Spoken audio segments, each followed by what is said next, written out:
যে এমন ৯টা বাজে গুণাগুণ আছে, এমন ৯টা বাজে অভ্যাস আছে মানব জীবনে, যেই বাজে অভ্যাসগুলি থাকার কারণে আল্লাহ রাব্বুল আলামিন ওই মানুষগুলাকে অপছন্দ করেন। এই ৯টা শ্রেণীর থেকে যেন আমরা বিমুক্ত হতে পারি, এই শপথ নিয়ে আমরা আজকের আলোচনা শুনবো ইনশাআল্লাহ।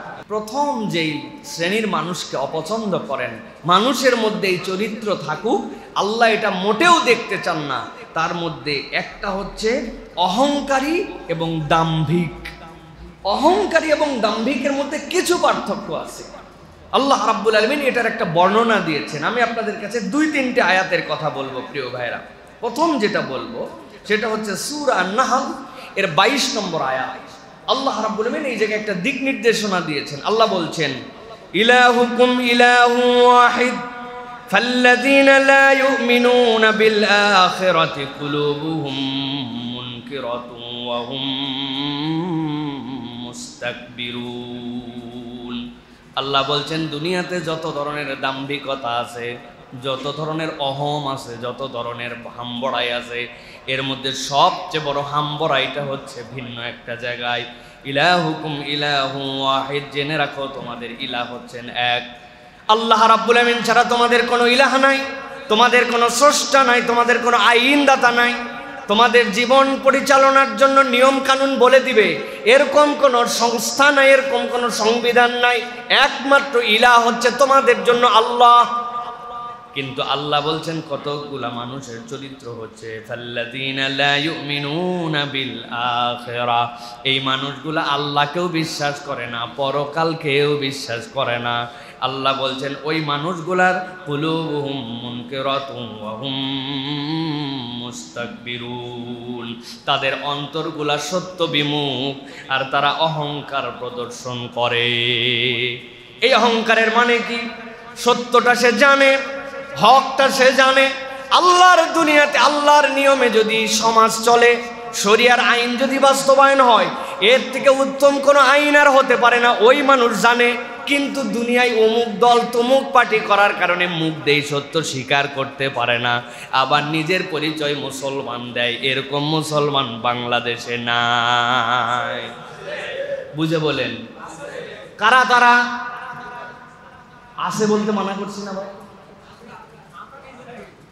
আল্লাহ রাব্বুল আলামিন বলছেন, বান্দা ভালো করে বুঝে নাও, সত্যকে অস্বীকার করা, সত্য জানার পরেও আমি মানব না, এইরকম একটা মন নিয়ে ঘোরাফেরা করা, নানান ধরনের অজুহাতকে উপস্থাপন করে সত্য থেকে দূরে সরে থাকা, আল্লাহ বলছেন আল্লাহর ভাষায় এটাও হচ্ছে অহংকার প্রদর্শন করা। আল্লাহর দুনিয়ায় এই শ্রেণীর মানুষে এখন ভরে গেছে, এরা আবার নিজেদেরকে মুসলমানও দাবি করে। আল্লাহ রাব্বুল আলামিন বলছেন দাম্ভিক হয়ো না। সূরা আন-নিসার মধ্যে খুব গভীর মনোযোগে খেয়াল করেন, আল্লাহ 5টা চ্যাপ্টারের কথাকে উল্লেখ করেছেন, এরপরে দাম্ভিকতার কথা বলছেন। কিসের সাথে কি মিলল? শুধু অনুবাদ করলাম কিন্তু অনুভব করলাম না। আল্লাহ রাব্বুল আলামিন বলছেন সূরা আন-নিসা 36 নম্বর আয়াতের মধ্যে আল্লাহ দাম্ভিকতার পরিচয় তুলে ধরতেছেন, ওয়া'বুদুল্লাহ ওয়া লা তুশরিকু বিহি শাইআ। দুনিয়ার মানুষ আমি 1 নম্বর দায়িত্ব দিলাম, ইবাদত করতে হলে একমাত্র আল্লাহর ইবাদত করো, তার সাথে কাউকে শরীক করো না, এটা তোমার ফার্স্ট ডিউটি। এরপরে রব্বুল আমিন দায়িত্ব জানাচ্ছেন ওয়াবিল ওয়ালিদাইনি ইহসানা, তোমাদের 3 নম্বর দায়িত্ব তোমার পিতা মাতার সাথে সদাচরণ করো। ওয়াবিযিল কুরবা ওয়াল ইয়াতামা ওয়াল মাসাকিন, দূরের মানুষের সাথে তোমার বিরাট সম্পর্ক। ফেসবুকে গল্প করে বেড়াই, পৃথিবীর এমন কোনো দেশ নাই যেখান থেকে আমার ফ্রেন্ড নাই। উনারে এমন ফ্রেন্ড দুনিয়াতে ছড়ায় পড়ছে, কিন্তু আল্লাহ বলছেন ওয়াবিযিল কুরবা, উনার নিকট আত্মীয়র সাথে উনার খবর নাই। উনার চাচতো ভাইরে উনি চিনে না, উনার ফুফাতো ভাইরে উনি চিনে না, উনার খালাতো ভাইরে চিনে না, উনার আত্মীয় স্বজনের খবর রাখে না। আল্লাহ বলতেছেন এইটা তোমার দ্বারা সম্ভব যদি হয়, তাহলে তুমি আল্লাহর কাছে প্রিয় মুসলমান হতে পারো না। ওয়াবিযিল কুরবা ওয়াল ইয়াতামা ওয়াল মাসাকিন, এতিম মিসকিন ওয়াল জারি যিল কুরবা ওয়াল জারিল জুনুব ওয়াসসাহিবি বিল জামবি ওয়াবনিস সাবিল। আল্লাহ বলছেন তোমার সাথে প্রতিবেশীর সম্পর্ক কেমন, তোমার সাথে অসহায় মুসাফিরের সম্পর্ক কেমন, তোমার সাথে ওয়ামা মালাকাত আইমানুকুম, তোমার অধীনস্থ যারা থাকে তাদের সাথে তোমার বিহেভিয়ার কেমন। হুজুরের সামনে আসছে, মাথা নিচু হয়ে গেছে, হুজুর হুজুর করতে অবস্থা খারাপ। বড়লোক মানুষ, এলাকায় 4-5টা বাড়ি আছে, আপনার খবর আছে, উনার একটুখানি সম্পদ আছে, তার সামনে আপনি বিনয়ী, কিন্তু আপনার অধীনস্থর সাথে আপনার ব্যবহার কেমন, আপনার বাড়ির দারোয়ানের সাথে আপনার ব্যবহার কেমন, আপনার ড্রাইভারের সাথে ব্যবহার কেমন, আপনার কাজের মানুষটার সাথে ব্যবহার কেমন, আপনার প্রতিষ্ঠানে আপনার অধীনে যারা চাকরি করে তাদের সাথে আপনার ব্যবহার কেমন। আল্লাহ বলছেন এই জায়গায় পয়েন্ট টু পয়েন্ট উল্লেখ করলাম। আল্লাহ এদের সাথে সদাচরণ করতে বলেছেন, ইন্নাল্লাহা লা ইউহিব্বু মান কানা মুখতালান ফাকুরা। আল্লাহ দাম্ভিক আর অহংকারীকে আল্লাহ পছন্দ করেন না। অহংকার মানে আমরা কি মাথার মধ্যে নিয়ে আসি? অহংকার মানে আমরা মাথার মধ্যে একটা সেন্স নিয়ে আসছি যে আমরা অহংকার মানে লোক দেখানো, ভাব দেখানো, কিন্তু এই ভাবের বাহিরেও আল্লাহ যে ক্ষেত্রগুলা বলে দিয়েছেন, তুমি তোমার নিকটাত্মীয়র সাথে কিরকম ব্যবহার করো, তোমার অধীনস্থর সাথে তোমার সম্পর্ক কেমন, তোমার চাকর বাকরের সাথে তোমার সম্পর্ক কেমন, প্রতিবেশীর সাথে তোমার মহাব্বত কেমন, দুনিয়ার প্রতিবেশী তোমার মহাব্বত, পাশের বাড়িওয়ালার সাথে তোমার দিল জাস্তি নাই, তোমার মহাব্বত নাই, তার সাথে মুখ দেখা দেখি নাই। আল্লাহ বলছেন এগুলো হিসাব করো। এই হিসাবগুলো আল্লাহর কাছে আসবে তুমি দাম্ভিক কিনা। তুমি নিজে পরিচয় দিচ্ছ না ভাই আমি মাটির মানুষ, আমি অহংকার নাই, কিন্তু এই সম্পর্কগুলো তোমার ঠিক না থাকলে আল্লাহর কাছে তুমি দাম্ভিক। খুব সাবধান। নিজেদেরকে আরেকবার জিজ্ঞাসা করেন রাত্রে শুয়ে যে আমি যদি মরে যাই তো আমার চলে যাওয়ার পরে আমার অবর্তমানে আমার ব্যাপারে মানুষ কি জিজ্ঞাসা করবে, কি বলবে? আব্দুল্লাহ জাহাঙ্গীর রহমাতুল্লাহ এই কথাটা খুব বেশি করে বলতেন আমাদেরকে যে বাবা মানুষের অবর্তমানে মানুষ গীবত করে, গীবত করা বিরাট গুনাহ, নিষেধ এইটা, কিন্তু আমি কি ক্যারেক্টারের মানুষ, যেই ক্যারেক্টারের কারণে আমি চলে যাওয়ার পরে মানুষ আমার ব্যাপারে বাজে কথা বলতে সাহস করে, তো আমার চরিত্রটাও তো এমন হওয়া উচিত যে মানুষ চাইলেও আমার পিছনে গীবত করতে পারবে না। কি একটু ভাইবেন, একটু চুপচাপ করে ভাইবেন, আমি চলে গেলাম, আমি দুনিয়ায় নাই, আমি অবর্তমান, 10 জনের মজলিসে ছিলাম, উঠে গেলাম, পেছনে আমার ব্যাপারে সে কি বলে। বাপরে বাপ, কথাবার্তার যা ভাব, খালি গল্প শোনায়, এইটুকু মুখ দিয়ে মানুষের বাড়ায়। এটা করা তার অনুচিত, কিন্তু উনার ভাবেই নেই কথা বলছে মানুষ, আমার চলাফেরার ধরনেই নেই কথা বলছে মানুষ, যে লোকটা আদবওয়ালা না, বেয়াদব। এখন সামনে বলা যায় না ভাই, কিন্তু বেয়াদব বলে কিনা মানুষ। এইটা বলার অধিকারটা আমি কেন দিলাম, এই সিচুয়েশনটা আমি কেন ক্রিয়েট করে দিলাম? নিজেকে এইভাবে মূল্যায়ন করলে সমাজটা সোনালী সমাজ হয়ে যেতে পারে, কিন্তু আমরা নিজেদেরটা দেখি না, আমরা খালি অপরেরটা দেখতে পাই, মানুষেরটা দেখতে পাই, নিজের ইহতেসাব কখনো আমরা করি না। একদম ছোট থেকে বড়, হুজুর থেকে বেহুজুর, সবার মধ্যে এটা চলে আসছে, ব্যক্তিগত ইহতেসাব আমাদের জীবনে নাই। প্রিয় ভাইয়েরা, এই জন্য আল্লাহ রাব্বুল আলামিন এই জায়গাটা আমাদেরকে বড় বেশি সাবধান করতেছেন। প্রিয় ভাইয়েরা, সুতরাং আমরা বলবো মানুষ কখনো মানুষের সাথে অহংকার করবে না। আর অহংকার কি নিয়ে আসে? ঈর্ষা নিয়ে আসে, হিংসা নিয়ে আসে। অহংকার থেকে মানুষের মধ্যে হিংসা চলে আসে। আমি বহুবার বলেছি, মানুষ এমন প্রাণী, সে যদি বুদ্ধি খাটায় আল্লাহ রাব্বুল আলামিন তাকে নিয়ামত বাড়ায় দেয়। আল্লাহ রাব্বুল আলামিন এই জন্য বলেছেন বান্দা হিংসা করবে না, বান্দা বুদ্ধি খাটাবে, বান্দা আল্লাহর কাছে কামনা করবে, আল্লাহর কাছে কামনা করলে রব্বুল আলামিন তাকে দিয়ে দিবেন। সুবহানাল্লাহ। মানুষ অপরের জন্য দোয়া করে না, অথচ নবীজি বলছেন কেউ যদি অপরের জন্য দোয়া করে, সে যদি অনুপস্থিত হয়, তাহলে অনুপস্থিতের দোয়া যা করে একটা ফেরেশতা আল্লাহর কাছে তার হয়ে সেই দোয়াগুলা করে। সুবহানাল্লাহ। অথচ আমরা হিংসা করে বসে আছি, আমাদের মধ্যে সব জায়গায় হিংসা। বহুদিন আগে একটা গল্প বলছিলাম আপনাদেরকে, যে মানুষ হিংসা না করে বুদ্ধি খাটালে মানুষ জিতে যায়। দুইটা অপরাধী এক রাজার দরবারে আসছে, দুইজনারই ফাঁসির ঘোষণা হয়ে গেছে। তাদের যে অপরাধ, এতে ফাঁসি না হলে আর কোনো উপায় নেই। এখন ফাঁসির যখন ঘোষণা হয়েছে, রাজা ডেকে তাকে বলছে যে প্রত্যেকটা মৃত্যুদণ্ডপ্রাপ্ত আসামির শেষ একটা ইচ্ছা, যদি সেটা সামঞ্জস্যশীল হয় তাহলে মেনে নেওয়া হবে। মানে এইটা বলা যাবে না যে আমার শেষ ইচ্ছা হচ্ছে আমাকে ফাঁসি দিয়েন না, এটা তো শেষ ইচ্ছা হলো না। তাইলে এর বাহিরে যে ইচ্ছা পোষণ করবে, সাধ্যের মধ্যে থাকলে এটা পূরণ করে দেওয়া হবে। রাজা বলছে তোমাদের শেষ কোনো ইচ্ছা থাকলে বলো। একজন মাথা কাটায় বলছে, সেই সময় খুব গরমের দিন, বলছে রাজামশাই আমার কোনো ইচ্ছা নাই তেমন, তবে আমার একটা ইচ্ছা যে আমি যখন মারা যাওয়ার আগে এক গ্লাস খেজুরের রস খাইয়া মরতে চাই। রাজা চিন্তা করছে আগামীকালকে ফাঁসি, আর এটা চৈত্র মাস, 6 মাস বাকি আছে খেজুরের রস আসার, আর ব্যাককল কি বেকায়দা করে বলছে খেজুরের রস কই পাওয়া যাবে। এখন রাজার কথার তো বেমুখ করা যাবে না, বেয়াদব তুমি বুদ্ধি খাটা এই কাম করছো না, আপনি যা বলছেন আমি যে এইটুকুই চাইছি। এই 6 মাস আর হায়াত এখন বলছে ঠিক আছে খেজুরের রস যেদিন হবে খাওয়া যা বলছি তাই মানা লাগবে। তো সাথে আরেকজন ছিল, রাজা চিন্তা করছে এরে তাড়াতাড়ি জিজ্ঞাসা করার লাগবে, কারণ এ নতুন কি বুদ্ধি করে আল্লাহ জানে। পরে বলছে এই তোমার শেষ ইচ্ছা কি তাড়াতাড়ি বলো। বলছে রাজা মশাই আমি মরাই যদি লাগে খেজুরের রস খাই কি আর গরুর গোস্ত খাই কি, মরা তো মরাই, এ খাওয়া দাওয়ার মধ্যে আমি নাই।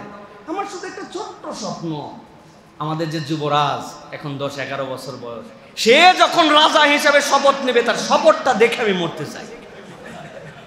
রাজা চিন্তা করছে ওরে বদমাইশে, এখন আমি ইয়াং, আমার বেটা ছোট, এ কবে শপথ নিবে, তারপরে আপনি যা বলছেন তাই ওয়াদা আপনি করছেন। তো এইটা একটা গল্প, কিন্তু আপনি একটু খেয়াল করে দেখেন, আপনি ঈর্ষা করেন না, আপনি হিংসা করেন না, আপনি একটু বুদ্ধি খাটাইছেন। তো বুদ্ধি খাটানো তো ইসলামের সব জায়গায় আছে, আল্লাহ রাব্বুল আলামিন সেটা পছন্দ করেন, কিন্তু আমরা দাম্ভিক, অহংকারী আর হিংসাকারী, এই কারণে নিজের নসিবেও নাই, অপরেরটাও কোনো কিছু আমি ক্ষতি করতে পারি না। এই হচ্ছে আমাদের বাস্তবতা। এই জন্য আল্লাহ বলতেছেন দাম্ভিক, অহংকারী, তার লেয়ারগুলো আমি বলে দিলাম, এইগুলার থেকে তুমি একটু বিমুক্ত হও, তুমি জান্নাতের ট্র্যাকে উঠে যাবে। সুবহানাল্লাহ। এটা হচ্ছে আমাদের 1 নম্বর। 2 নম্বরে আল্লাহ রাব্বুল আলামিন পছন্দ করেন না যেটা, সেটা হচ্ছে সীমা লঙ্ঘনকারী এবং জুলুমকারী। কি বলেন তো ভাই? যে সীমা লঙ্ঘন করে সেই জুলুম করে। আমি কিন্তু হিসাব করে এই শব্দ চয়েস করছি, সীমা লঙ্ঘনকারী এবং জুলুমকারী। কোরআন থেকে দলিল দিব আপনাদেরকে ইনশাআল্লাহ। তাহলে এই গুণ, এই দোষ যাদের মধ্যে, আল্লাহ তাদেরকে পছন্দ করেন না। আল্লাহ রাব্বুল আলামিন বলছেন সূরা বাকারা 190 নম্বর আয়াত, আল্লাহ রাব্বুল আলামিন বলছেন মুসলমানদের সাথে যখন কেউ যুদ্ধ বাঁধাতে আসে, এমন সিদ্ধান্ত নেয় যে মুসলিম জনপদের প্রতি আক্রমণ করে তাদেরকে হত্যা করে ফেলবে, তাদেরকে শেষ করে ফেলবে, ভালো করে সিচুয়েশনটা অনুভব করেন। আল্লাহ বলছেন ওই সময় আমি রব্বুল আমিন তোমাদের জন্য দায়িত্ব দিলাম, ওয়াকাতিলু ফি সাবিলিল্লাহিল্লাযীনা ইউকাতিলুনাকুম ওয়ালা তা'তাদু ইন্নাল্লাহা লা ইউহিব্বুল মু'তাদিন। আল্লাহ রাব্বুল আমিন বলছেন তোমাকে মারতে এসেছে, তোমার সাথে যুদ্ধ বাঁধাতে এসেছে, তুমি যুদ্ধ করো তার সাথে। আমি রব্বুল আলামিন তোমাকে দায়িত্ব দিলাম, তোমাকে মারতে আসার কারণে যে যুদ্ধ, সেখানেও আমি রব্বুল আমিন তোমার জন্য নির্দেশনা দিয়ে দিলাম, ওয়ালা তা'তাদু, খবরদার সীমা লঙ্ঘন যেন করো না। নিশ্চয় আল্লাহ রাব্বুল আলামিন সীমা লঙ্ঘনকারীকে পছন্দ করেন না। সুবহানাল্লাহ। এর মধ্যে আল্লাহ রাব্বুল আলামিন এমন বার্তা দিয়ে রাখছেন, আপনারা যদি তালের উসুল পড়েন সেই জায়গায় দেখবেন যে মুসলমানরা যখন আক্রান্ত হয়েছে, মুসলমানরা যখন জিহাদ করতে গেছেন, যেখানে যুদ্ধের জন্য ফরজ হয়ে গেছে তারা গিয়েছেন, এই যাওয়ার পরেও সেই জায়গাতে মিনিমাম 8টা শর্ত ইসলাম দিয়েছে যে আপনি যাওয়ার পরে যদি কেউ স্যালেন্ডার করে দেয় তাহলে তাকে মেনে নিতে হবে তার স্যালেন্ডারটা। আপনি কোনো গাছ নষ্ট করতে পারবেন না, কোনো জনপদে আগুন দিতে পারবেন না, আপনার সাথে যুদ্ধ হওয়ার পরে কেউ মারা গেছে বিপক্ষের, তাকে কখনো বিকৃত করতে পারবেন না, হাত নাক কান কিছু কেটে দিবেন, এইগুলা সম্ভব না। ওইখানকার পুরোহিতকে মারতে পারবেন না, যারা সিনিয়র সিটিজেন বৃদ্ধ যুদ্ধ করতে আসে নাই তাদের গায়ে হাত তুলতে পারবেন না, শিশুদেরকে মারা যাবে না, নারীদেরকে আক্রমণ করা যাবে না, গাছ কাটা যাবে না। মানে এর থেকে বিউটিফুল যুদ্ধ আর কি হতে পারে? আল্লাহ বলছেন তোমারে মারতে আসছে, তারপরেও তুমি যেন কখনো সীমা লঙ্ঘন করো না। আল্লাহ রাব্বুল আলামিন এরকম সিচুয়েশনকে দিয়ে বলতেছেন, তাহলে বাস্তবিক জীবনে তুমি সীমা লঙ্ঘন কেমনে করবে? এই জন্য আল্লাহ রাব্বুল আলামিন সীমা লঙ্ঘনকারীকে পছন্দ করে না। নবীজি বলছেন ইত্তাকুজ জুলম ফা ইন্নাজ জুলমা যুলুমাতুন ইয়াউমাল কিয়ামাহ, জেনে রাখো তোমরা জুলুম থেকে বেঁচে থাকো, কিয়ামতের দিনে এই জুলুমগুলো তোমাদের যে অন্ধকার আর অন্ধকার নিয়ে আসবে। সুফি সাহেব রমাদানে মক্কা শরীফে যে আল্লাহর দয়ায় উনি ইতিকাফ করে, কিন্তু উনার বোনের জমি এখন পর্যন্ত ঠিকঠাক মতো দেয় নাই। এই রকম মুসলমান বাংলাদেশে পর্যাপ্ত পরিমাণে আছে, আছে না ভাই? প্রচুর ঠকবাজ, মানুষের কাছ থেকে ঋণ নেওয়ার পরে ঋণ ব্যাক করে না, কিন্তু তসবিহ হাতে নিয়ে ঘোরে আর মসজিদের কৌটার মধ্যে 1000 করে মারে। এরকম প্রচুর আপনি ঋণ খেলাপি দেখতে পাবেন, আছে কি না ভাই? বলে তাতাদু, আল্লাহ বলছেন খবরদার, সীমা লঙ্ঘন করো না, এই ধানাই পানাই আর 2 নম্বর করো না, এই জুলুম তুমি করো না। তুমি এই জুলুম যদি করো আল্লাহ রাব্বুল আলামিনের কাছে তোমার ধরা খাওয়া লাগবে প্রিয় ভাইরা। এই জন্য কোনো ধরনের জুলুম আমার সাথে যেন সম্পৃক্ত না হয়, এটা আমাকে মনে রাখতে হবে। জুলুম কেবল রাষ্ট্রীয় পর্যায়ে হয় না, নিচ থেকে উপর পর্যন্ত জুলুম হয়। সারা দেশ আপনার হাসি মুখ, আপনার দাঁত দেখলে মনে হয় ইরি বাবারে বাবা, হারপিক পাউডার দিয়ে দাঁত মাজা, এত চকচকা দাঁত, লোকজনের সাথে এত আন্তরিকতা, কিন্তু উনি যখন বইয়ের সাথে কথা বলে তখন উনার মানুষ মনে হয় না, উনাকে খ্যাকশিয়াল মনে হয়। এরকম স্বামী আছে কিনা? আবার বলে আছে। প্রিয় ভাইয়েরা, আপনি জুলুম করতেছেন, আপনার বাহিরে আপনার গল্পের টপিকের কোনো শেষ নাই, চায়ের পরে চা শেষ হয়ে যাচ্ছে, আপনার গল্প পুরাচ্ছে না। বাড়িতে গেলে উনার আর কোনো গল্প নাই, উনি বাড়ির মানুষের সাথে অন্যরকম মানুষ। এগুলা প্রত্যেকটা অধিকার নষ্ট করার জুলুম, বান্দার হক নষ্ট করার জুলুম। আমাদের এই জুলুমের থেকে যদি আমরা না বাঁচি তাহলে আমাদেরকে আল্লাহ রাব্বুল আলামিনের কাছে উত্তর দিতে হবে প্রিয় ভাই। এই জন্য ছোট কাটো প্রত্যেকটা ক্ষেত্রে আমাদেরকে সিনসিয়ার থাকতে হবে প্রিয় ভাইয়েরা। জুলুমের লেভেল আর কত কি বলবো, অনেক জুলুম আমরা দেখি, কিন্তু আসলে সামাজিক এই কারণে আমরা বুঝি না। আপনি থাকেন 5 তলায়, হ্যাঁ, রাস্তা একটা সামনে দিয়ে আপনার চলে গেছে, আপনি কান খোঁচাইছেন কটন বাড দিয়ে, হ্যাঁ, তুলার পাখি দিয়ে আপনি কান চুলকাইছেন। কটন বাড তো তুলার পাখি না, তুলার পাখি দিয়ে আপনি কান চুলকাইছেন। আর বাম হাতে ছিল আপনার মোবাইল, সেখান থেকে আপনি নিউজ ফিড করছেন। নিউজ মানে সংবাদ, ফিড মানে খাওয়ানো। আপনাকে সংবাদ খাওয়াইছে ওরা, বাম হাতে ঠেলে ঠেলে সংবাদ খাইছেন, আর ডান হাতে তুলার পাখি দিয়ে কান চুলকাইয়া জালনা দিয়ে খাট করে ফেলে দিছেন।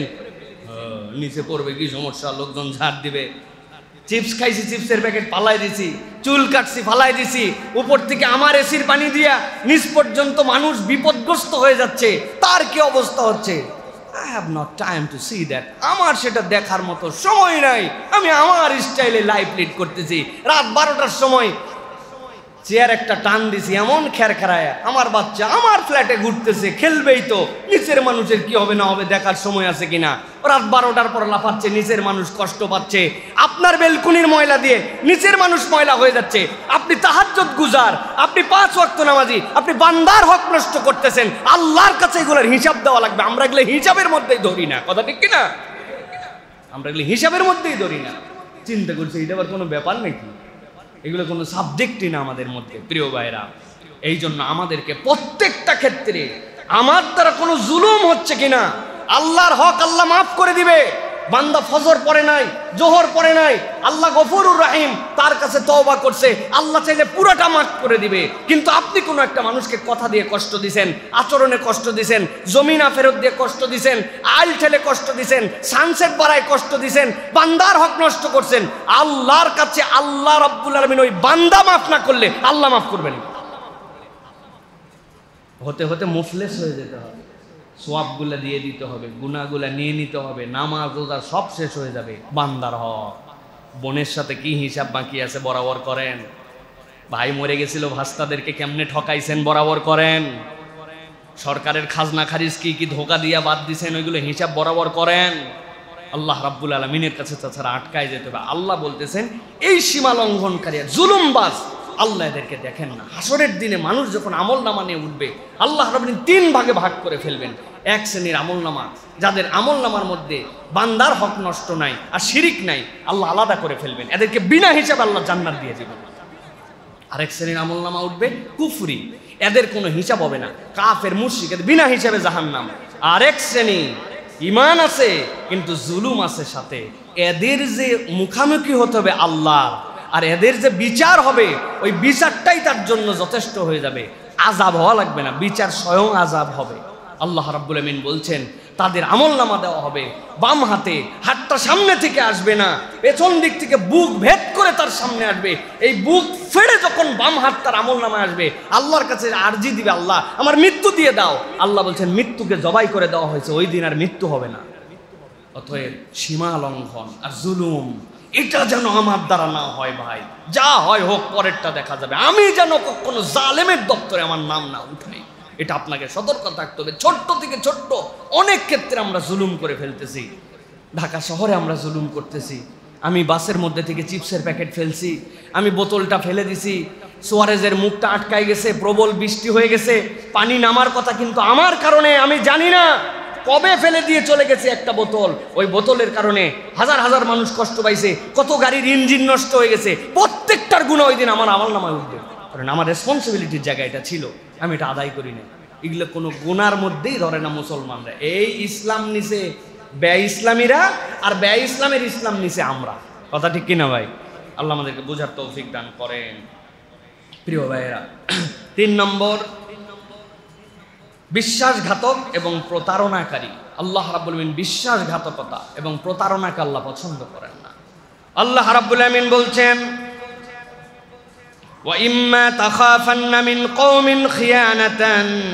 আল্লাহ রাব্বুল আমিন বলছেন, দুনিয়ার মানুষ, তোমাদের যদি কোনো সম্প্রদায়ের ব্যাপারে ধোঁকা দিবে এরকম কোনো ভয় থাকে তোমাদের মধ্যে, আল্লাহ রাব্বুল আলামিন বলতেছেন, তাহলে তোমাদের জন্য দায়িত্ব হচ্ছে ফামবিজ ইলাইহিম আলা সাওয়াইন, তোমরা চুক্তি তাদের সাথে করবা না। তাদের সাথে যদি চুক্তি হয়, ওইটা তোমাদের বিশ্বাসঘাতকতার আগে ওই চুক্তিটা তাদের মুখের মধ্যে ছুঁড়ে মেরে দাও। মানে তুমি যদি বলো, বোঝো যেই চুক্তি তুমি রাখতে পারবে না, বিশ্বাসঘাতকতার জায়গা নাই, চুক্তি তুমি করবা না, তাদের মুখের উপর আগেই জানায় দাও যে তোমার চুক্তির থেকে আমি বেরিয়ে আসলাম, কিন্তু চুক্তি হালে আছে, কিন্তু তারপরেও তুমি তার সাথে বিশ্বাসঘাতকতা করবে, এরকম জানি না হয়। ইন্নাল্লাহা লা ইউহিব্বুল খাইনিন। আল্লাহ বলছেন, জেনে রাখো রব্বুল আলামিন বিশ্বাস ভঙ্গকারীদের পছন্দ করেন না। বাংলাদেশে একটা নতুন বিশ্বাস ভঙ্গের খেলা শুরু হয়েছে। ভাই, আপনার মেয়ের ইয়ে কত, দেন মহর ধরছে কত ভাই?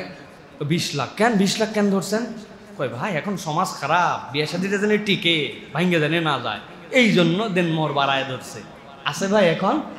হ্যাঁ, দেনমোহর বাড়ায় ধরে। উনি দেনমোহর বাড়ায়া বিশ্বাসঘাতকতা, মানে উনি আগেই নিয়ত করছে যে এরকম ভাঙে যেতে পারে, এইটা দিয়ে ঠেকা। ভাই, যেই বিয়ে ভাঙবে ওই বিয়ে দেনমোহর দিয়ে ঠেকান যায় না এই দুনিয়ায়। সুতরাং এইটা একটা বিশ্বাসঘাতকতার লেভেল তৈরি করতেছি আমরা, মানুষের মনের মধ্যে এগুলো ঢুকাই দিচ্ছি, প্রতারণা ঢুকাই দিচ্ছি। আল্লাহ রাব্বুল আমিন প্রতারককে পছন্দ করেন না। স্ট্রেট ফরওয়ার্ড থাকেন, ক্লিয়ার থাকেন।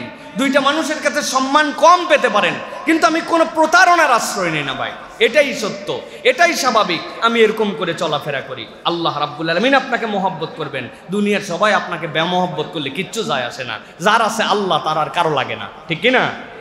এই জন্য প্রিয় ভাইরা, কখনো আমাদেরকে এই বিশ্বাস ভঙ্গকারীদের অন্তর্ভুক্ত হওয়া যাবে না। আমাদেরকে হিসাব মিলায় দেখতে হবে যে আমরা কোনো জায়গায় প্রতারণা করতেছি কিনা, কোনো জায়গায় বিশ্বাস ভঙ্গকারী আমরা হচ্ছে কিনা। এই বিশ্বাস ভঙ্গ জানি না হয় প্রিয়। এই যে আজকে ঘরে ঘরে পরকিয়া, কিসের কারণে? এই বিশ্বাস ভঙ্গতা আমাদের মধ্যে ছড়ায় পড়ছে। সুতরাং এইটা যেন আমাদের মধ্যে না হয়। আল্লাহ রাব্বুল আলামিন বলছেন, আল্লাহ রাব্বুল আলামিন এই মানুষকে পছন্দ করেন না, অতএব এখান থেকে আমাদেরকে বাঁচতে হবে। 4 নম্বরে, অপচয়কারী। আল্লাহ রাব্বুল আলামিন অপচয়কারীকে পছন্দ করেন না। এই অপচয়ের অনেক লেয়ার আছে, অনেক ক্ষেত্র আছে, অনেকগুলা এর বর্ণনা আছে। আল্লাহ রাব্বুল আলামিন কুরআনুল কারীমের মধ্যে বলছেন, সূরা আরাফ 31 নম্বর আয়াত, আল্লাহ রাব্বুল আলামিন বলছেন, ইয়া বানি আদম খুযু যিনাতাকুম ইনদা কুল্লি মাসজিদিন ওয়া কুলু ওয়াশরাবু ওয়া লা তুসরিফু ইন্নাহু লা ইউহিব্বুল মুসরিফিন। ও দুনিয়ার মানুষ, যখন তুমি মসজিদের দিকে আসবে তথা তোমরা যখন সালাতের জন্য আসবে, আমি রব্বুল আমিন দায়িত্ব দিলাম, খুযু যিনাতাকুম ইনদা কুল্লি মসজিদ, যেমন তেমন করে মসজিদে চলে এসো না। মসজিদে আসার জন্য তোমার যেন ড্রেস আপ গেট আপটা একটু সুন্দর হয়, পোশাক পরিচ্ছদটা যেন সুন্দর হয়, সাজসজ্জা গ্রহণ করো। মুফাসসিররা ব্যাখ্যা করেছেন, তাফসিরে কাবীরের ভিতরে এসেছে, তাফসিরে ইবনে কাসিরের ভিতরে এসেছে, বিভিন্ন তাফসীরের মধ্যে বর্ণনার মধ্যে এসেছে, আপনারা মসজিদের ডান পাশের আলমারিতে দেখবেন মারিফুল কোরআন খুলে দেখেন তাফসীরে আরাফের সূরা আরাফের 31 নম্বর আয়াতের তাফসীর আল্লামা মহিউদ্দিন খান সাহেব অনুবাদ করছেন। বর্ণনা করা হচ্ছে কোন একটা বান্দা যেন হৃদয় থেকে অনুভব করে আমি মসজিদমুখী হয়েছি, এর জন্য তার পোশাক আশাকটার ন্যূনতম বিষয় পবিত্রতা, 2 নম্বর বিষয় তার জন্য যেন একটা সৌন্দর্য নিয়ে সে মসজিদের মধ্যে আসে। তার কোনো পোশাক আশাক শারীরিক কোনো কারণে অপর মুসল্লি যেন কষ্ট না পায়, এইটুকু তার ক্ষেত্রে আল্লাহর কাছে উপস্থাপন করতে হবে।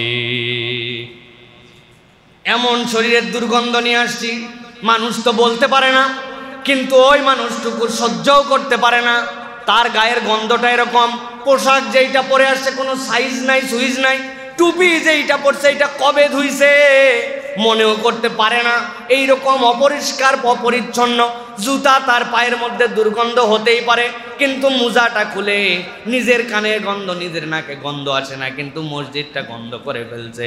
আল্লাহ বলছেন এরকম যেন না হয়, আমি আল্লাহ রাব্বুল আমিন দায়িত্ব দিলাম মসজিদে আসার ক্ষেত্রে তোমরা সাজসজ্জা গ্রহণ করো।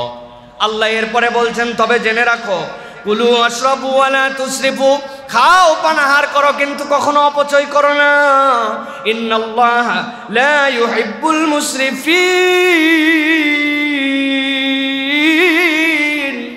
দুনিয়ার মানুষ আল্লাহ রাব্বুল আমিন সকল ক্ষেত্রে ইসরাফকে পছন্দ করেন না। তোমরা যেন কখনো তাবজির করবে না, ইসরাফ করবে না। আল্লাহ রাব্বুল আলামিনের কাছে তুমি যদি একবার অপব্যয়কারী হিসেবে পরিগণিত হও, আল্লাহর অপছন্দের তালিকায় ঢুকে যাবা। কত ক্ষেত্র আমাদের আছে তাবজিরের, রাষ্ট্রীয় তাবজিরও আছে, ব্যক্তিগত তাবজিরও আছে। যে জায়গায় 104 জনের বহর নিয়ে গেছে, আপনি কল্পনা করতে পারছেন কি বড় পিকনিক টিম, কি বড় মার্কেটিং টিম, কি তার অ্যাচিভমেন্ট, কি তার অর্জন, দেশ কি পাইলো, এগুলোর হিসাব যদি দেওয়া লাগতো তাহলে সাহসও করতেন। অনেকের নাম থাকলেও বলতো ভাই আমার যাওয়া লাগবে না, কারণ আসার পর আমার জিজ্ঞাসা করবে আপনি যাওয়াতে দেশের কি উপকার হয়েছে আপনাকে বলতে হবে, কেননা প্রচুর পরিমাণ মাল পানি আপনি খরচ করে আসছেন। পিকনিক পার্টি এটাও তাবজির, যেরকম ঠিক একই রকম ভাবে একদম ওই মসজিদে ওযু করার সময়ও তাবজির করে আসছেন।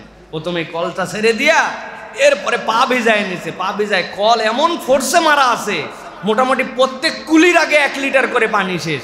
আর যদি ওনার গলা পরিষ্কার করার সময় থাকে তাইলে তো পুরাই বরবাদ। উনি করে পরিষ্কার করছে, এদিকে 2 লিটার নাই, মেসওয়াক ধুতে ধুতে 1.5 লিটার পানি নাই। মসজিদের ট্যাক্স 50 টাকা। আল্লাহ আরেকজনকে কোটি কোটি টাকার মালিক বানাইছে, কত টাকার মালিক সে জানে না, সেও দেয় 50 টাকা। হলো না? আপনি আল্লাহ রাব্বুল আলামিনের প্রকাশ করতে পারেন নাই, সন্তুষ্টি প্রকাশ করতে পারেন নাই, পয়সা কবরে নিয়ে যাওয়া যায় না। এই জন্য নিজের স্ট্যাটাস অনুযায়ী ওই চলাফেরা করা, ওইটাকে উপস্থাপন করা, ওইটা ইসরাফ নয়, ওইটা তাবজির নয়, ওইটা কৃপণতা হয়ে যাবে। কিন্তু এইটা যেন এমন লেভেলে না যায় যে এইটা যা লাগবে না তাও আমি করি, এইটা আমাদেরকে মনে রাখতে হবে। সর্বক্ষেত্রে আমরা যেন অপচয়কারী না হয়। বাচ্চা কাচ্চার মধ্যে অপচয়ের ব্যামারটা বিরাট ঢুকে গেছে। একটা চিপস খুললো, 3-4 টুকরা খাইলো, চাইছে বাপ দিয়ে দিছে, এরপরে খায় নাই, আবার নামার পরে আবার একটা চিপসের আবদার করলো। এখন বাপ মা হয়ে গেছে বেকায়দায়, তারা আবার দিচ্ছে। জুতা একটা আছে, মার্কেটে গেছে, বিনা কারণে জুতা কিনতে যায় নাই, গেছে মাছ কিনতে, কিন্তু বেটার জুতা পছন্দ হয়ে গেছে, জেদ ধরছে, আপনি আবার কিনে দিচ্ছেন না। এই জায়গাতে আপনাকে নিয়ন্ত্রণ করার শিখাতে হবে, তাকে তার লাইফের মধ্যে তাকে বাউন্ডিং শিখাতে হবে। এই জিনিসটা ছোট থেকে যদি না আসে তাহলে বিরাট সমস্যা এটা। এই জন্য আমাদেরকে একদম সিস্টেমেটিক ওয়েতে প্রত্যেকটা ক্ষেত্রে পদক্ষেপ নিয়ে আমরা যেন কোনো রকম ইসরাফ না করি, আমরা যেন তাবজির না করি, এটা আমাদেরকে মনে রাখতে হবে। প্রিয় ভাইয়েরা, আপনি দেখবেন আমাদের প্রত্যেকের বাড়িতে তাবজির হয়। আমরা যে কলটা ছেড়েছি, কলটা ছাড়ার পরে প্রপারলি কল বন্ধ হয় না, অথবা অনেক দিন পানির কলটা ব্যবহার হওয়ার কারণে ওইটা জোরে লাগালেও লাগে না, এই জন্য টপ টপ টপ টপ করে সারাদিন পানি পড়তেছে। কার কার বাড়িতে এরকম কল আছে? একটু হাত উঁচু করেন তো ভাই। একজনের বাড়িতেও নাই, মাশাআল্লাহ। এই মহল্লাটা বিরাট ভালো মহল্লা, আলহামদুলিল্লাহ। এই কলের পানি পড়ে যাচ্ছে। ভাই, আমি এক বাড়িতে দাওয়াত খেতে গেছি, এখন হাত ধোয়ার জন্য অনেক ভিড়, আমি রান্নাঘরে ঢুকে যাই, রান্নাঘরে সিনকে হাত ধুইছি, যাওয়ার পরে দেখি চুলা জ্বলতেছে। আমি বললাম ভাই চুলা জ্বলতেছে যে কি জ্বালাবেন? কয় না হুজুর আপনার ভাবি বলছে ম্যাচ নাই তো, এই জন্য হালকা করে দিয়ে রাখছে, আবার রান্না করবে রাত্রে। তখন দুপুরবেলা উনি মিটমিট করে জ্বলায় রাখছে। চুলা 950 টাকা সরকার মাসে নেয়, ব্যবহার করলেও নেয়, না করলেও নেয়। হ্যাঁ, আমি শেষ করলে আমার সমস্যা কোথায়? এরকম কারদের বাড়িতে হয় ভাই? একটু হাত উঁচু করেন দেখি। না, এই মহল্লায় আল্লাহর রহমতে কারো বাড়িতে নাই। সব চুলা অফ, মাশাআল্লাহ। প্রিয় ভাইয়েরা, আমরা যে এরকম করে কত ধরনের তাবজির করি, ইসরাফ করি, এগুলো আল্লাহর কাছে কিন্তু হিসাব দিতে হবে প্রিয় ভাইয়েরা। অতএব এখান থেকে, এই অপচয় থেকে আমাদেরকে বাঁচতে হবে। তাহলে কয় নম্বর গেছে এটা? কয় নম্বর বলবো? কয়টা ভুলে গেছেন? কয়টা? হ্যাঁ, ভালো করে খেয়াল করেন প্রিয় ভাইয়েরা। এবার 5 নম্বরে আল্লাহ বলছেন ফাসাদকারী এবং অশান্তি ছড়ানো লোক। সমাজের মধ্যে যারা ফাসাদ ছড়ায় আর অশান্তি ছড়ায়, আল্লাহ রাব্বুল আমিন এদেরকে পছন্দ করেন না। আল্লাহ রাব্বুল আলামিন বলছেন, দুনিয়ার মানুষ ভালো করে জেনে রাখো, সূরা বাকারা 205 নম্বর আয়াতের মধ্যে আল্লাহ বলছেন, ওয়াইদা তাওয়াল্লা সাআ ফিল আরদি লিইউফসিদা ফিহা ওয়া ইউহলিকাল হারসা ওয়ান নাসলা ওয়াল্লাহু লা ইউহিব্বুল ফাসাদ। আল্লাহ বলছেন, ভালো করে তোমরা জেনে রাখো, যখন এই মানুষগুলো আল্লাহ রাব্বুল আলামিনের জমিনের মধ্যে থেকে ফিরে যায় কোথাও থেকে, তখন এই মানুষগুলা সেখানে অশান্তি সৃষ্টি করে, শস্য ক্ষেত্র এবং প্রাণনাশ করে। আল্লাহ নবীর কাছে একজন লোক আসলেন, আখনাস। এই আখনাস এমন জায়গা থেকে আসলেন, আসার পরে নবী করিম সাল্লাল্লাহু আলাইহি ওয়াসাল্লামের কাছে ইসলামের এত প্রশংসা করলো, মুসলমানদের এত প্রশংসা করলো। নবীজি তাকে বলেন, আখনাস ইবনে শারিক, তুমি কি আল্লাহর কাছে ঈমান আনবে নাকি? আখনাস বলল, ইয়া রাসূলুল্লাহ, আমাকে ঈমান আনায় দেন। আল্লাহ নবীর হাতে হাতে ঈমান আনলো, কিন্তু ঈমানটা ছিল তার মুখ থেকে, ঈমানটা তার অন্তরে পৌঁছায় নাই। ওই মানুষটা যখন মদিনা থেকে দেশে ফিরে চলে যাচ্ছিল, যাওয়ার সময় মুসলমানদের তখন গম লাগানো, মুসলমানদের শস্য ক্ষেতগুলা তখন ভরপুর, তখন সে যাওয়ার সময় আগুন লাগায় দিল, আর যতগুলা প্রাণী পাইছে হাতের কাছে তলোয়ারটা উন্মুক্ত করে সবগুলাকে কোপাইতে কোপাইতে মেরে ফেলে দিয়ে চলে গেছে। আল্লাহ রাব্বুল আমিন আয়াত অবতীর্ণ করে বলছেন, ওয়াইদা তাওয়াল্লা সাআ ফিল আরদি লিইউফসিদা ফিহা ওয়া ইউহলিকাল হারসা ওয়ান নাসল। ওই মানুষগুলা যারা ক্ষেত ধ্বংস করেছে, প্রাণী ধ্বংস করেছে, ফিরত যাওয়ার সময় ফাসাদ সৃষ্টি করেছে, জেনে রাখো এই ঈমান তার কোনো কাজ দিবে না। আল্লাহ রাব্বুল আমিন ফাসাদ সৃষ্টিকারীকে পছন্দ করেন না। সমাজে অশান্তি ছড়ায় দিবেন আপনি, সমাজে আপনি আপনার এমন কোনো অ্যাক্টিভিটিস দিবেন যে অ্যাক্টিভিটিসের দ্বারা সমাজের মধ্যে বিশৃঙ্খলা তৈরি হবে। আল্লাহ বলছেন এই ক্যারেক্টারিস্টিকের মানুষকে আল্লাহ পছন্দ করে না। প্রত্যেক সমাজে এরকম কিছু লোক থাকে, দেখবেন এই মানুষগুলো হচ্ছে কিলিকবাজ, এই মানুষগুলো হচ্ছে ফাসাদ সৃষ্টিকারী, এই মানুষগুলো সব সময় মানুষের মধ্যে যে এমন কাজ করে যেটার দ্বারা সমাজে বিশৃঙ্খলা তৈরি হয়, আর সে এক পাশের মধ্যে থাকে, ভাব নিয়ে থাকে তাতে সুফি কেউ নাই, কিন্তু এর থেকে বড় মিসকা শয়তান আর নাই। এর কথা তার কাছে লাগায়, ওর কথা তার কাছে বলে, সারা দিন মাথার মধ্যে প্যাঁচ ঘোরে। এরকম কতগুলা লোক আছে না ভাই? আপনার কমিউনিটিতে আছে, আপনার দোকান মালিক সমিতিতে আছে, আপনার ফ্ল্যাটের কমিটির মধ্যে আছে, আপনার অঞ্চলের বাজার সমিতির মধ্যে আছে, মানে এরকম একটা লোক থাকবে, ডেঞ্জারাস লোক দেখবেন এইগুলা।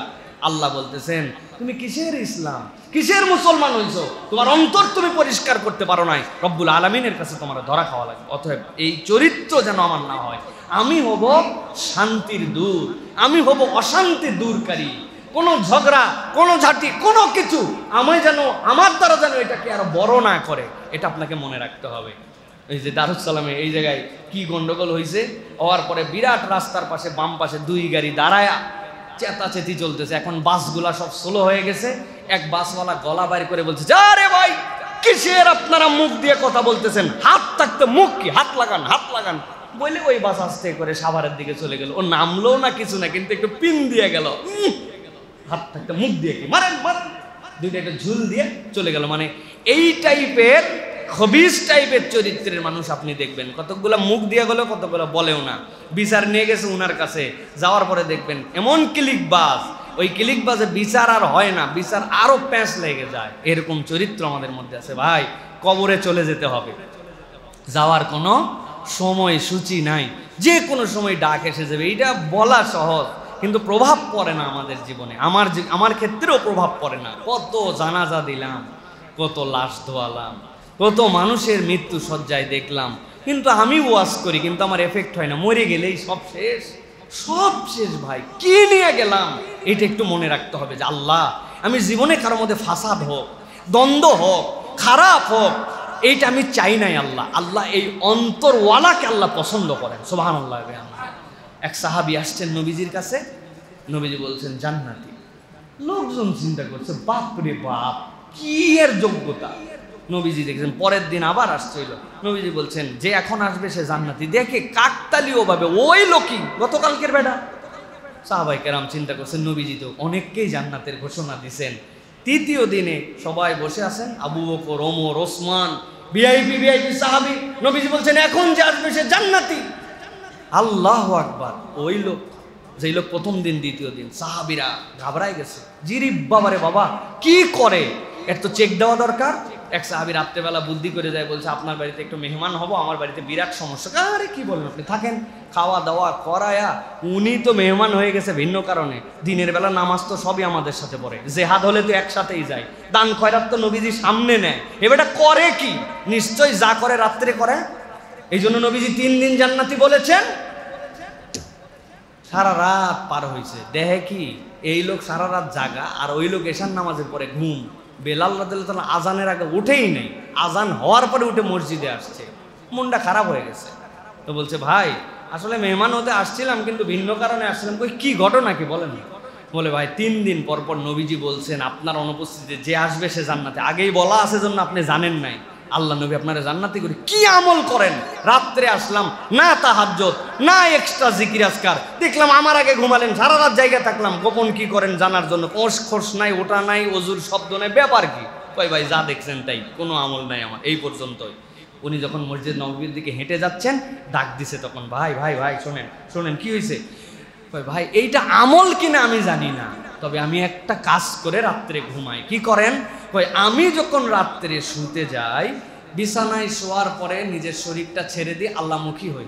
আল্লাহমুখী হয়ে আল্লাহর কাছে বলি, আল্লাহ আজকে সারাদিনে যার যার সাথে আমার গন্ডগোল হয়েছে, মন ধরাধরি হয়েছে, কথা কাটাকাটি হয়েছে, মনে আমারে কষ্ট দিয়েছে, আল্লাহ আমি না মনে কিচ্ছু রাখলাম না, সবাইকে মাফ করে দিলাম, আল্লাহ তুমি আমারে মাফ করে দিও। উনি বলতেছেন আপনার তাহাজ্জুদ, আপনার এক্সট্রা আমল না থাকলেও আল্লাহ আপনার এই মানুষকে ক্ষমা করে দিয়ে মনের মধ্যে কিচ্ছু না রেখে এই ঘুমানোটুকুকে এত পছন্দ করেন যে আল্লাহর নবী ব্যাক টু ব্যাক 3 দিন আপনাকে জান্নাতি হিসাবে ঘোষণা করেছেন। আর আমরা পচা একটা অন্তর নিয়ে ঘুমাই, ঘুমানোর পরে চিন্তা করি আগামীকালকে কারে বাঁশ দেব, কারে পিন দিব, কেমনে কথার খেলা দেব, কেমনে মাইক দিব, কোত্থেকে বাঁশ তৈরি করা যায় আরো নতুন করে, এই সকল প্ল্যান করে এরপরে ঘুমাই গেছি, সকালবেলা দেখছে মরে গেছে। আল্লাহ আমাদেরকে এই ফাসাদ এবং অশান্তি ছড়ানোর তালিকার থেকে যেন আল্লাহ বের করে দেন। এরপরে হচ্ছে 6 নম্বরে আল্লাহ বলছেন আরেকটা শ্রেণীকে আল্লাহ পছন্দ করেন, অহেতুক উল্লাসকারী।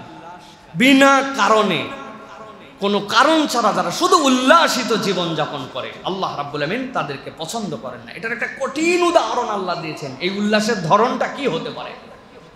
আল্লাহ রাব্বুল আমিন মুসা আলাইহিস সালামকে পয়গম্বর করে পাঠালেন, সহযোগী হিসাবে হারুন আলাইহিস সালামকে দিয়ে দিলেন। আল্লাহ রাব্বুল আমিন বলছেন ওই মুসার কওমের মধ্যে একজন লোক ছিল, বাপ রে বাপ, এত বড় লোক, এত ধনী। আল্লাহ বলছেন তার নাম ছিল কারুন। আল্লাহ নিজেই বলছেন এই কারুনের কত সম্পদ ছিল জানো নাকি। আল্লাহ রাব্বুল আমিন বলছেন ইন্না কারুনা মিন কওমি মূসা ফাবাগা আলাইহিম ওয়া আতাইনাহুম মিনাল কুনুজ। আল্লাহ বলছেন দুনিয়ার মানুষ জেনে রাখো, আল্লাহ রাব্বুল আমিন মূসাকে যেই কওমের মধ্যে থেকে পয়গম্বর বানালেন, ওই কওমের মধ্যেই কারুন নামে একজন লোক ছিল। আল্লাহ তাকে কানজুর, অনেক সম্পদ দিয়েছিলেন। কি পরিমাণ সম্পদ, মা ইন্না মাফাতিহু লাতানু বিল উসবা। আল্লাহ বলতেছেন এত পরিমাণ সম্পদ, অনেকগুলা লোক মিলেও তার সম্পদের সংরক্ষণাগারের তালার দেওয়ার পরে যে চাবিগুলা থাকতো, এই চাবিগুলা বহন করতে অক্ষম। কি পরিমাণ তাহলে তার সম্পদ। আল্লাহ বলছেন তার চাবি বহন করতে অনেক মানুষ লাগতো, সক্ষম হতো না। রব্বুল আমিন বলতেছেন উলিল কুওয়াতি ক্বালা লাহু কওমুহু লা তাফরাহ ইন্নাল্লাহা লা ইউহিব্বুল ফারিহিন। দাওয়াত দিয়ে দিল সম্পদে তোমার কোনো অভাব নাই, তোমার কওমের থেকেই আল্লাহ নবী প্রেরণ করেছেন, তুমি ঈমান এনে ফেলো। কিন্তু সে সাথে সাথে উচ্ছ্বাস প্রকাশ করে বলল, এই ঈমান আর এই মূসা আর এই হারুন এদের সাথে আমার কিসের সম্পর্ক? আমার এগুলা লাগবে না, যথেষ্ট আমার আছে। একটা অহংকার করলো, একটা উল্লাস প্রকাশ করলো। আল্লাহ বলেন ইন্নাল্লাহা লা ইউহিব্বুল ফারিহিন, জেনে রাখো তোমার আনন্দ ভালো, তোমার সম্পদ দিয়ে তোমাকে তৃপ্তি দিবে, কিন্তু এটা তোমাকে যদি অযাচিত উল্লাসকারী বানায় দেয়, অন্তরের মধ্যে যদি তোমার আলাদা কোনো ভাব নিয়ে আসে, রব্বুল আলামিন এইটা পছন্দ করেন না। এই উল্লাস আল্লাহ কারুনকে দিয়ে উদাহরণ দিয়েছেন প্রিয় ভাইয়েরা, যে আমরা যেন অযাচিতভাবে আমার সম্পদের গড় বড়ায়ে, আমার হাম্বড়ায়ে, এইগুলাতে যেন আল্লাহ রাব্বুল আলামিনের অবাধ্যতার দিকে আমাকে না নিয়ে যায়। এটা আমাকে মনে রাখতে হবে প্রিয় ভাইয়েরা, যে আমার সম্পদ, আমার প্রভাব, আমার শারীরিক সক্ষমতা, আমার অবস্থান, এইগুলাতে যেন আমাকে এক্সট্রা উল্লাসকারী না বানায়, বরং মনে রাখতে হবে এই নিয়ামতটা আল্লাহ রাব্বুল আলামিনের দান, এটা আমার যোগ্যতা নয়, রব্বুল আলামিন আমাকে এটা অনার করে দিয়েছেন। ভাই, আপনারা যদি এরকম কিছু দেখে থাকেন তাহলে আমার সাথে মিলে গেলে আপনারা বলেন। দুইটা চোখ আছে, নাক আছে, মাথা আছে, জামা কাপড়ও পরে, চলাফেরাও করে, কিন্তু এই লোককে মানুষ মানুষ না বলে পাগল বলে। এরকম কারো সাথে আপনাদের জীবনে দেখা হয়েছে? ভাই, দেখা হয়েছে? পাগল সব আছে, দেখতে অনেকগুলা ডেঞ্জারাস সুন্দর, কিন্তু এই ব্রেনের তার একটুখানি এলোমেলো হয়ে গেছে, এই জন্য তার স্বাভাবিকতা নয়। আচ্ছা, দুনিয়ায় কেউ বলতে পারবে হিম্মত করে যে আমি আমার যোগ্যতায়, আমি আমার চাহিদায় আমি সুস্থ আছি, আর সে তার চাহিদায় পাগল হয়ে গেছে? সহজ না। সুস্থ মানুষ পাগল হয়ে গেছে, পাগলের রূপ নিয়ে ঘুরতেছে, আর আল্লাহ আমারে সুস্থ রাখছেন, এই চিন্তা করলেই তো আল্লাহ রাব্বুল আলামিনের কাছে কৃতজ্ঞতায় মাথা নিচু হয়ে যাওয়ার কথা, যে আল্লাহ চাইলে তুই আমারে পাগল বানাই দিতে পারে, পাগল বানাই দিতে পারে। আমি এরকম মানুষকে চিনি যাদের ফ্যামিলি বিশাল স্ট্যাটাসের, আপনি কল্পনাই করতে পারবেন না স্ট্যাটাসের লেভেল, নাম বলে দিলে আপনি চিনে ফেলবেন, আমি নাম বলতেছি না। তার ফ্যামিলিতে লোক, আপ্যায়ন, আদর, যত্ন, আত্মীয়দের সাথে সম্পর্ক, বাড়ি, ঢাকার বুকে রাজকীয় বাড়ি। আরে বাড়ি কি দেখছেন? বাড়ি কাকে বলে? কিন্তু সেই বাড়ির ভদ্রমহিলা কি কারণে হঠাৎ করে তার অসুস্থতার থেকে এখন এমন অস্বাভাবিক যে হাঁটে আর সিঁড়ি গুনে নিজের বাড়ির সিঁড়ি গুনে সারাদিন। মানুষজন তারা এখন পাগলি বলে ডাকতেছে, পাগল বলে ডাকতেছে। সুতরাং আল্লাহ রাব্বুল আলামিন কখন কারে কি করে দিবেন, আল্লাহ বলছেন ইন্নাল্লাহা লা ইউহিব্বুল ফারিহিন, খবরদার উল্লাস করো না, যা পেয়ে গেছো তাটা দিয়ে যে আমি আর কেউ নাই আমার লেভেলে, এইটা যেন তুমি ভেবো না। আল্লাহ রাব্বুল আলামিন এখান থেকে আমাদেরকে খুব সাবধান করেছেন। এরপরে 7 নম্বর যেটা প্রিয় ভাইয়া, অকৃতজ্ঞতা এবং কুফরি, এই চরিত্রের মানুষকে আল্লাহ পছন্দ করেন না। অকৃতজ্ঞতার সাথে একটা কুফরির রিলেশন আছে। আল্লাহ রাব্বুল আলামিন বলছেন ইয়ামহাকুল্লাহুর রিবা ওয়া ইউরবিস সাদাকাত ওয়াল্লাহু লা ইউহিব্বু কুল্লা কাফফারিন আসীম। আল্লাহ রাব্বুল আলামিন সুদকে নিশ্চিহ্ন করে দিয়েছেন, আর তোমরা সুদের সাথে জড়িত হয়ে আসো। আল্লাহ বলছেন জেনে রাখো, দান খয়রাত আল্লাহ বাড়ায় দেন তোমাদের জন্য, সুদকে আল্লাহ ধ্বংস করে দিবেন। আল্লাহ বলতেছেন আল্লাহ পছন্দ করেন না কোনো অবিশ্বাসী আর পাপীকে, যেই পাপ আর যে অবিশ্বাস আল্লাহ রাব্বুল আলামিন পছন্দ করেন না। তার অন্যতম দিক হচ্ছে আল্লাহর বিধানকে জানার পরেও, আল্লাহর বিধান হক বলার পরেও আপনি নানান অজুহাত দিয়ে আল্লাহর বিধান থেকে দূরে থাকেন। আল্লাহ বলতেছেন এইটা হচ্ছে কুফরি করা মানুষ, আর প্রকৃত অকৃতজ্ঞ হচ্ছে আল্লাহর এই বান্দা। শত শত বোবা আছে, মুখ দিয়ে কথা বলতে পারে না। আল্লাহ আমাকে মুখ দিয়ে কথা বলার যোগ্যতা দিয়েছেন। আমি ব্যবসায়িক ক্ষেত্রে মিথ্যা কথা বলি, আমি আমার বক্তব্যের ক্ষেত্রে মিথ্যা কথা বলি, আমি আমার রাজনৈতিক ইশতেহার যেইটা দেই ওইটা বাস্তবায়ন করা সম্ভব না জানি, কিন্তু তারপরেও লোকের কাছে মিথ্যা প্রতিশ্রুতি দিয়ে ভোটে দাঁড়ায়। এই সমস্যাটা অবশ্য বাংলাদেশে নাই, আছে। এবার হিসাব মিলাই নিন, এবার হিসাবটা মিলাই নিন যে ভাই ইশতেহারটা যদি দিচ্ছেন বুঝায় দেন, খালি আন্দা গন্দা মাইরেন না। ক্যালকুলেশন করে বুঝাই দিয়েন যে হিসাবটা কেমনে বরাবর করবেন। আপনি যেটা ফাও কথা বলতেছেন, এই ফাও কথার দিন শেষ। কার্যকর কথা আপনাকে বলতে হবে, প্রতিশ্রুতি আপনাকে আদায় করে নিতে হবে। এই মানুষগুলাকে জনগণ জবাবদিহির মুখোমুখি করে না, এই জন্য এরা বারবারে ফ্যাসিস্ট হয়ে যায়। নতুন আর কোনো ফ্যাসিস্ট সৃষ্টি হতে দেওয়া যাবে না, ঠিক কিনা? এটা আমাদেরকে এনশিওর করতে হবে, তাদেরকে জবাবদিহিতার মানদণ্ডে নিয়ে আসতে হবে। আল্লাহ বলতেছেন খবরদার তোমরা অকৃতজ্ঞ এবং কুফরি করা মানুষ হয় না। আল্লাহ বলছেন ওয়াতাকুম মিন কুল্লি মা সাআলতুমুহু ওয়া ইন তাউদ্দু নি'মাতাল্লাহি লা তুহসুহা ইন্নাল ইনসানা লাযালুমুন কাফার। আল্লাহ বলছেন তোমার যা চাইছো আমি সব তোমারে দিছি। আল্লাহ নিয়ামত গুণে শেষ করতে পারবে না, অথচ মানুষ অন্যায়কারী এবং অকৃতজ্ঞ। মানুষ অকৃতজ্ঞ। সারা রাত যে আল্লাহ অক্সিজেন দিয়ে বাঁচায় রাখলো, ওই আল্লাহর জন্য ফজর আমাদের দিল টানে না, ঠিক না ভাই? যে আল্লাহ রাব্বুল আলামিন আমাকে টাকা পয়সা দিল, ওই আল্লাহর জন্য আমার পকেট থেকে টাকা বের হয় না। যে আল্লাহ রাব্বুল আলামিনকে সুস্থ রাখলেন, ওই কৃতজ্ঞতায় আল্লাহ রাব্বুল আলামিনের কাছে আমি, তার আইনের কাছে আমি সমর্পিত হতে পারি না, যা সীমিত স্বার্থের জন্য, সীমিত বুঝের অভাবের জন্য। আল্লাহ বলছেন এই চরিত্রের মানুষ আমি পছন্দ করি না। অতএব আমাদেরকে এখান থেকে বেরিয়ে আসতে হবে প্রিয় ভাইয়েরা। আল্লাহ রাব্বুল আলামিন সর্বশেষ বান্দাদের জন্য বলছেন পাপাচারী এবং গুনাহে যারা নিমগ্ন, এই মানুষগুলাকে আল্লাহ রাব্বুল আলামিন পছন্দ করেন না। ভালো করে শব্দটা বুঝে নেন। পাপাচারী গুনাহে নিমগ্ন, পাপ সকলের থাকবে কিন্তু নিমগ্নতা থাকবে না। জানছি পাপ, ফেরত আসছি, পাপ ছিল ছেড়ে দিছি, না বুঝে করছি, ক্ষমা চেয়ে নিছি, নিমগ্নতা যেন না থাকে। আল্লাহ রাব্বুল আলামিন ভয়ঙ্কর শব্দ ব্যবহার করেছেন সূরা ফাতির 36 নম্বর আয়াতের মধ্যে। আল্লাহ বলছেন ওয়াল্লাযীনা কাফারু লাহুম নারু জাহান্নাম লা ইউকদা আলাইহিম فيموتوا ولا يخفف عنهم من عذابها كذلك نجزي كل كفور।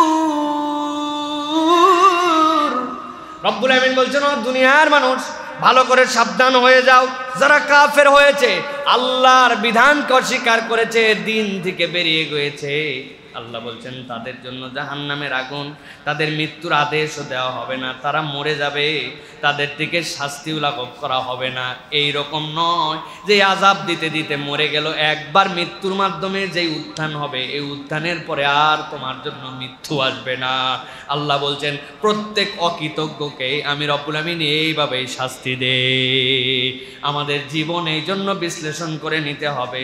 আমরা আল্লাহ রাব্বুল আলামিনের কাছে ভুল হলে পাপাচারী হতে পারি, কিন্তু এই পাপের উপরে আমরা যেন নিমগ্ন না হই, আমরা যেন পাপের উপরে অটল অবিচল না থাকি। জানা মাত্র তওবার হালতটা আমাদের হৃদয়ের মধ্যে নিয়ে আসতে হবে।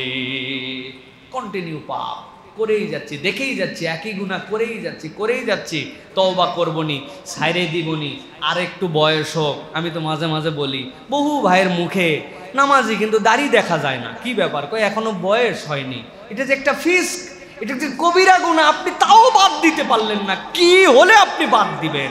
আপনি কেন এইটাকে পছন্দ করলেন যেটা আল্লাহ মহিলাদের গুণ বানালো? আপনি পুরুষ হয়ে এটা নিলেন কেমনে রে ভাই? কেমনে নিলেন? আপনি অন্তত মোষটা রাখেন, যা গুনাহ আমার হোক, অন্তত মহিলাদের সাথে সামঞ্জস্যটা চলে যায়। অসামঞ্জস্য বানান যে আপনি আর মহিলা আলাদা হন না, কোনো কারণ নেই, কোনো যুক্তি নাই। আরে ভাই কারণ থাকলে তো আল্লাহ ছেলের এটা দিতই না ভাই। আর আপনি আবার উল্টা বলতেছেন। এইটাই শুধু একমাত্র না, এরকম অনেক পাপ আছে আমাদের মধ্যে, যেইগুলো আমরা পাপের মধ্যেই আছি, আমরা ওখান থেকে আর বেরোতে পারতেছি না। আমরা আল্লাহ বলতেছেন পাপ থাকবে, বান্দার আল্লাহর কাছে ক্ষমা চাইবে। বান্দা যদি পাপহীন হয়ে যেত, আল্লাহ নতুন সৃষ্টি করতেন যারা আল্লাহর কাছে ক্ষমা চাবে। কিন্তু আমরা যেন পাপের মধ্যে নিমজ্জিত না থাকে, ওখান থেকে বের হতেই হবে। আপনাকে শপথ নিতে হবে যে আমি আর পাপের মধ্যে। এখন একজনের নামাজ মিস করার পাপ নাই কিন্তু মিথ্যা বলার পাপ আছে, একজনের মিথ্যা বলার পাপ নাই কিন্তু তিনজনের সাথে বসলে গীবতের পাপ আছে, একজনের গীবতের পাপ নাই কিন্তু মেজাজ খারাপ হলে গালিগালাজ করে, গালির পাপ আছে। এরকম অনেক ধরন আছে না ভাই আমাদের মধ্যে। তা আল্লাহ বলতেছেন আমি অপছন্দ করি গুনাহে নিমগ্নরা। তুমি গুনাহে নিমগ্ন থেকো না, গুনাহ বান্দা হবেই, সাথে সাথে তওবা করো, আমি ওইটা পছন্দ করি। কিন্তু আমাদের অধিকাংশ গুনাহে নিমগ্নতা চলে আসছে, দেখেই যাচ্ছি খারাপটা, শুনেই যাচ্ছি খারাপটা। এত ওয়াজের পরেও গান শোনা বন্ধ করে না, ওনার কান আর গান। অথচ আল্লাহ রাব্বুল আমিন এটা পছন্দ করেন না। উনি কথা বললেই মিথ্যা কথা বলে, কথা বললেই গালিগালাজ করে, মুখ খুললেই গীবত করে, অন্তরের ভিতরে তার ওই যে একজনের প্রতি বিদ্বেষ ধরে আছে, ওইটা নিয়েই চলাফেরা করছে। এটা নিমগ্নতা। আপনি পাপের মধ্যে ঢুকে আসেন। এখান থেকে বের হতে আমাদেরকে এখান থেকে বের হতে হবে।